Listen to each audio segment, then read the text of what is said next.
어, 지금 국민의힘 당대표 선거 중이죠. 뭐 일단 보면은 선거 자체에 대한 관심도는 꽤 뜨거운 것 같아요. 관심이 뜨겁다는 거는 이제 선거가 흥행하고 있다는 얘기인데, 내용을 조금 들여다 보면은, 그러니까 뭐 선거 몇 달 전부터 지금까지 이제 쭉 그 과정 프로세스를 좀 이렇게 지켜보면, 이번 당대표 선거의 메인 테마는 제가 보기에는 하나인 것 같아요.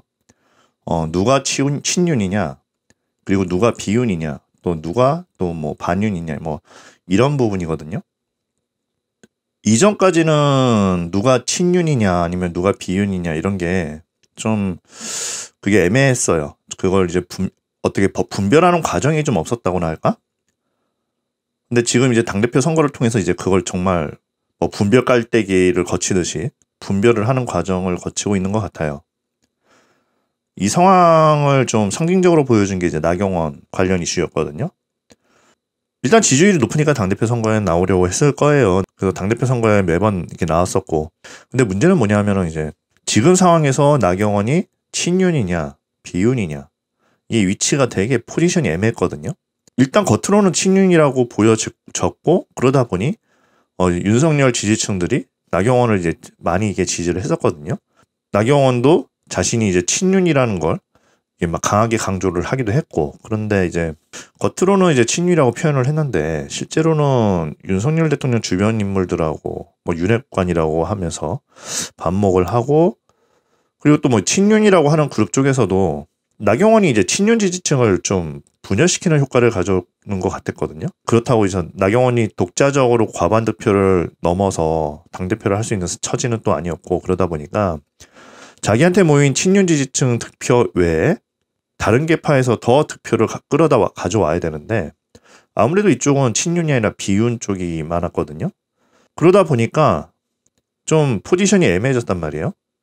얼마 정도의 친윤 지지층을 확보하면서 또 비윤 지지층에도 손을 내밀어야 하고, 여당의 당대표로 나오려는 사람이 일단 대통령하고 반목하게 되면 그건 사망선고거든요. 여당의 대통령과 반목을 하는 사람이 당원의 지지를 얻는 경우가 거의 없죠. 만약에 나경원이 포기를 하지 않았다면 아마 바깥에서 볼 때는 좀 흥미로운 선거가 될 뻔했던 것 같아요. 그런데 이런 식으로 선거가 흘러갔으면 선거 과정에서 좀 후보들이 많이 다쳤을 거예요. 윤 대통령도 많이 다쳤을 거고. 그래도 너무 늦지 않게 포기를 했던 것 같긴 해요. 그리고 포기하고 거기서 그냥 끝나버렸으면 거기서 그냥 진짜 나경원 본인도 끝이었을 텐데, 어떤 김기현 후보하고 이제 만나면서 서로 지지를 보냈단 말이에요. 본인이 이제 악수를 뒀지만 그걸 이제 최악으로 끌고 가진 않았죠. 뭐 언론들이나 뭐 정치 애널리스트들, 뭐 호사가들, 뭐 이런 사람들은 이제 김기현은 친윤이다, 안철수는 반윤이다, 뭐 이런 식으로 이제 딱 잘라서 나누는 걸 좋아하는데, 지금 당대표 선거에 나온 사람들 중에 친윤이나 반윤으로 확실하게 분별할 수 있는 후보는 제 생각에는 그렇게 없는 것 같아요. 친윤이냐 아니냐 여부는 후보들이 막 내가 뭐 친윤이에요, 뭐 내가 반윤이에요, 뭐 이런 소리를 한다고 해서 되는 건 아니고, 결국 윤석열 대통령 본인이 어떻게 여기느냐가 가장 중요하거든요. 뭐 아직 윤 대통령 쪽에서는 이런 부분 콕 집어서 얘기를 한 적이 없는 걸로 알고 있고, 제가 어떤 친윤에 대한 어떤 확실한 가이드라인을 제시한 적은 없어요. 예를 들면은 뭐 박근혜 대통령 같은 경우에는 예전에 뭐 친박연대라는 어떤 조직 자체가 있었잖아요. 그러니까 이런 식의 어떤 가이드라인이 있어야 되는데 아직 윤석열 대통령은 어떤 친윤 그룹에 대한 가이드라인은 가지고 있지 않아요. 그 국민의힘 입장에서 이제 이걸 바라보는 거랑 그 윤석열 대통령 입장에서 바라보는 거랑 혹은 이제 당대표 선거에 나온 각각의 후보들이 바라보는 거, 이런 것들이 전부 동일하지가 않아요. 국민의힘 입장에서는 그러니까 이제 뭐 국민의힘을 지지해왔던 사람들, 뭐 당원들, 비록 본인들이 자신들이 표를 던지고 지지를 해서 대통령을 만들어주긴 했지만 아직까지도 이 사람이 과연 우리 사람이 맞나 하는 석연찮은 부분들이 군데군데 있거든요. 뭐 박 대통령 탄핵이라든가 아니면 박근혜 이명박 다 구속하고 사법 처리까지 했었죠. 여기에 모두 윤석열이 관여되어 있는데, 이러다 보니까 윤석열이 검찰총장 시절에 문재인 대통령하고 반목을 하고 조국 수사를 강행을 하고 어떤 이런 모습 때문에 이제 지지를 해가지고 대통령까지 만들어주기는 했었지만, 과연 윤석열이 대통령이 되었을 때 믿을 수 있는 우파의 대통령이 맞느냐, 이런 부분에서는 약간 석연찮은 감정들을 가지고 있는 지지자들이 많은 것 같아요. 이걸 잘 보여주는 게 대통령 국정 지지율이거든요. 일반적으로 보수층의 기본적인 지지율은 보통 파이가 30%대 중반, 그리고 40%대 초반, 보통 이 정도 안에서 형성이 되어 있거든요. 근데 이런 보수층의 지지율을 제대로 받아내지 못했다는 얘기죠. 그러다가 지지율이 언제 올랐느냐 이렇게 보면은 작년 연말에 이제 화물연대가 파업을 했는데, 거기에 대해서 윤 대통령이 굉장히 강경하게 대처를 하니까 지지율이 40%대까지 또 올랐죠. 그냥 문재인이 싫고 민주당 독주에 대한 어떤 위협 때문에 그 반대편에 서 있던 윤석열을 지지해 준 거지, 아직까지 저 사람이 우리 사람인가 하는 어떤 신뢰감은 형성이 되어 있지 못한 구조인 것 같거든요. 그 다음에 이제 윤석열 대통령 입장에서 한번 볼게요. 어떤 이유에서든 결국 국민의힘이라는 보수정당을 밑바탕으로 해서 대통령이 될 수 있었고, 설사 본인이 뭐 국민의힘을 떠나서 중도나 좌파 쪽으로 이동을 하고 싶어도 뭐 민주당이나 정의당 이런 쪽, 그리고 각종 좌파 언론들이나 좌파 애널리스트들, 이런 사람들 전부 다 거의 매일마다 윤 대통령하고 영부인 뭐 김건희 여사를 잡아먹으려고 안달인데, 그런 쪽으로 과연 이동을 할 수 있겠느냐, 쉽게 못 움직인단 말이에요. 근데 문제는 뭐냐 하면, 지금 윤 대통령이 이제 노동개혁, 그리고 교육개혁, 연금개혁 이런 걸 외치는데, 어찌 됐던 간에 이런 거는 국회뿐만 아니라 국민들의 전반적인 합의를 통해서 이루어져야 그 정책이 성공할까 말까 한 건데, 과연 윤석열 대통령이 이런 국민적인 합의를 이끌어낼 수 있는 본인의 정치적인 기반과 그 정치적인 무기를 지니고 있느냐, 쉽지 않다고 저는 보고 있거든요. 예를 들면 연금 개혁을 놓고 보면 뭐 이걸 개혁해야 한다는 건 누구나 다 인식을 해요. 그런데 연금 개혁은 결국 어떤 식으로든 국민들에게 돈을 좀 더 내고 나중에 받을 땐 좀 덜 받아라, 이런 결과로 나올 게 뻔한데, 만일 협상하는 과정에서 뭐 돈을 좀 더 내더라도 받는 거는 뭐 현재대로 받거나 아니면 좀 더 받는다, 이런 식으로 가면은 이 연금 개혁은 하나만한 개혁인 거예요. 노동 개혁도 마찬가지죠. 앞으로 시간이 가면 갈수록 일자리는 줄어들 수밖에 없는 구조예요, 지금. 특히 이제 숙련 노동자는 앞으로 좀 길게 이어질 수 있지만, 비숙련 노동, 아니 혹은 초급 노동자의 수요는 계속 줄어들 거란 말이에요.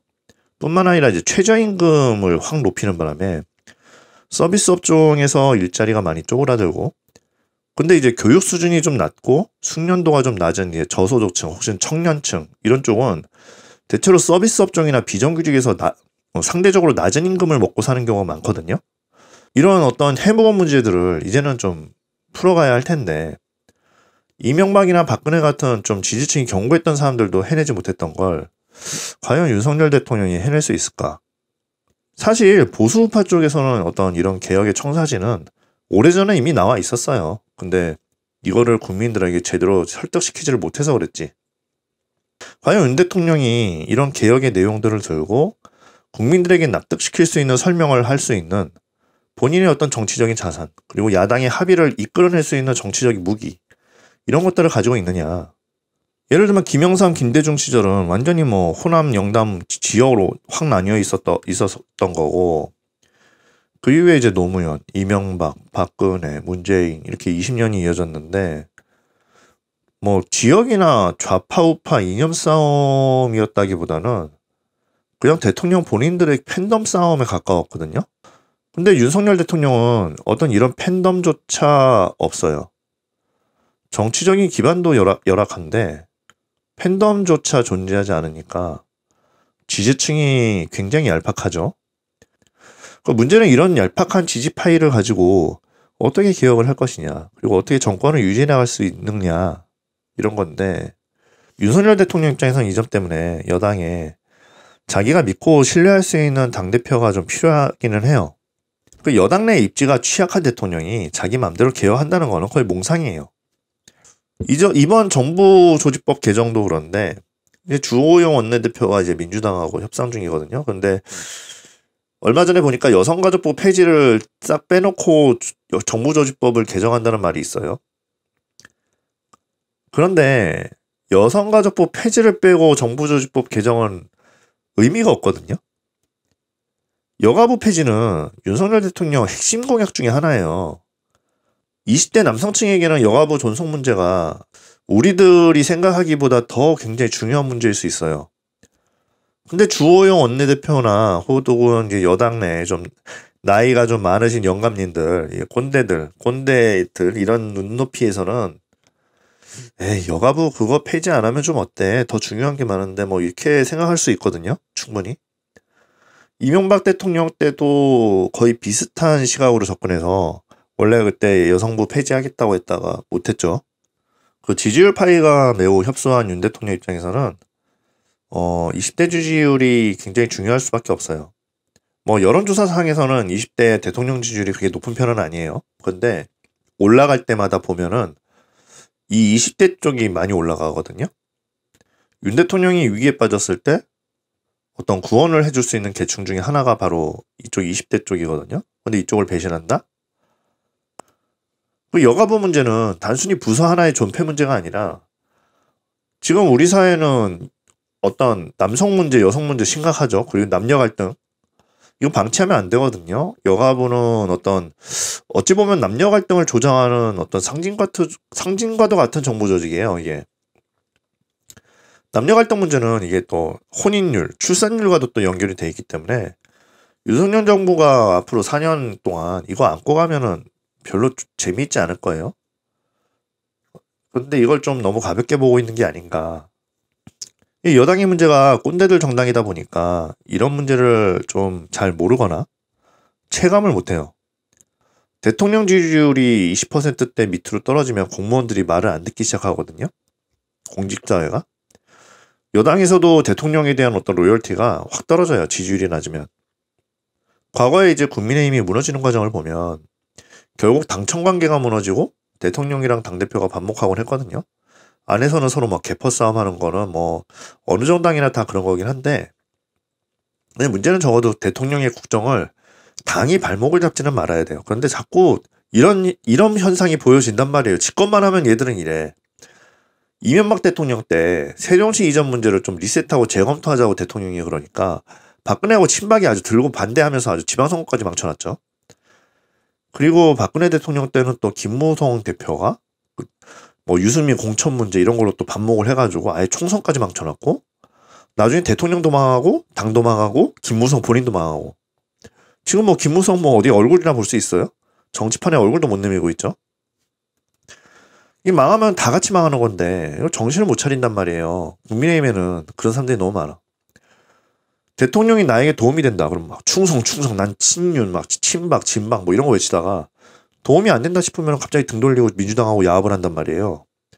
국민의힘 지지층 당원들은 지금까지 10년 내내 이걸 목격을 한 사람들이거든요. 그리고 윤석열도 아무래도 위치가 이치다 보니까 잘 알고 있을 거고. 대통령이 너무 당무나 당권에 이제 개입을 하려고 드는 것도 문제이기는 한데, 근데 중요한 거는 여당은 이 권력의 실권자가 아니라 서포터에 가까워요. 대통령이 정부의 수장으로서 어떤 정책을 행하고 또 국정을 이끌어 나갈 때 여당은 그걸 입법하도록 지원을 하고 또 어떤 여론도 잘 살펴줄 수 있는 역할을 하는 거거든요. 근데 자꾸 이게 뒤집어져요. 여당 당대표가 마치 이 실권자이고 권력의 2인자인 양 막 행동하면서 대통령 거스르는 막 발언이나 행동도 막 하고 이러면은 대통령이 바지 사장이 되는 거죠. 김무성이 이런 짓 하다가 망한 거거든요. 누가 뭐래도 실권자는 대통령이에요. 당대표가 절대 아니거든요. 문제는 대통령이 여당의 당무에 개입을 하지 못하다 보니까 마치 여당 대표가 엄청난 실권자인 것처럼 보여져 버리는 거고, 특히 이제 총선만 닥치면 이래, 얘네들은. 권력이 이런 형태로 이제 분리된 상황에서는 어쩔 수 없이 이제 실권자인 대통령과 실권자가 아닌데 당권을 가진 당대표가 싸우는 구도가 만들어져요. 그래서 이번 당대표 선거는 뭐 안철수냐, 뭐 김기현이냐, 누구냐, 지나치게 당권을 강화하고 자기의 어떤 당내 권력을 강화하고 자기 목소리를 내려고 하는 인물이 당대표가 되면 윤석열 대통령 입장에서는 개혁이라든가 국정 운영이 굉장히 힘들어질 수밖에 없어요. 안철수가 이거를 좀 깨달아야 되는데 자꾸 막 힘윤이 뭐 어쩌고저쩌고 이딴 소리 한단 말이에요. 본인은 절대 윤석열 대통령 대등한 위치가 아니거든요. 윤석열 대통령하고 대선 때 0.7% 차이로 진 이재명도 지금 윤석열 대통령하고 대등한 위치가 절대 아니에요.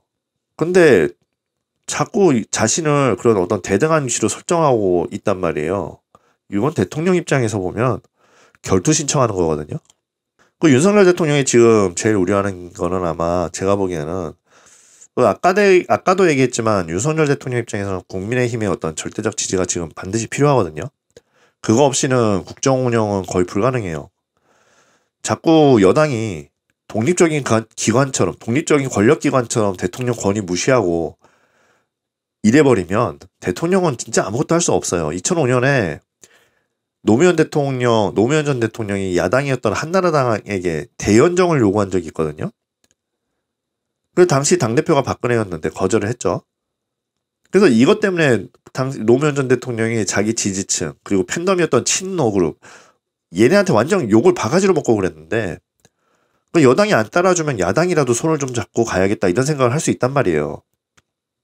그 얼마 전에 이제 심평 변호사라는 사람이 윤 대통령이 만약에 안철수가 당대표가 되면 지금 국민의힘에서 탈당하고 신당 창당할 수 있다 이런 발언을 한 적이 있는데 만일 안철수나 다른 어떤 비윤 계열 당대표가 생기면 그게 불가피해질 수도 있다고 저는 봐요.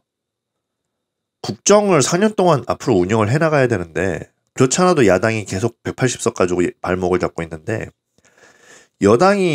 여당도 발목 잡기에 들어오게 되면 대통령은 진짜 할 수 있는 일이 없어요. 차라리 그럴 바에는 탈당을 해버리고 대통령 본인을 지원해 줄 수 있는 사람들만 모아서 신당을 창당하고 하는 게 더 낫겠다라는 생각을 사실 충분히 합리적으로 할 수 있어요. 근데 이거 어디서 많이 본 그림이죠. 이게 바로 노무현이 딱 그랬던 거예요.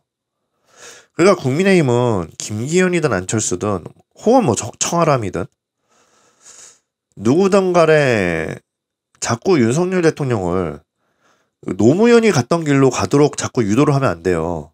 대통령은 어디까지나 대통령이지 너희들 카카오톡 친구가 아니거든요. 존중을 해줘야 되는데 그 국사책에서도 배우잖아요. 신하들 권력이 지나치게 강하면 왕권이 약해져요. 그리고 이런 신하들 권력은 거의 필연적으로 백성들을 억압하고 착취하는 데 많이 쓰이거든요.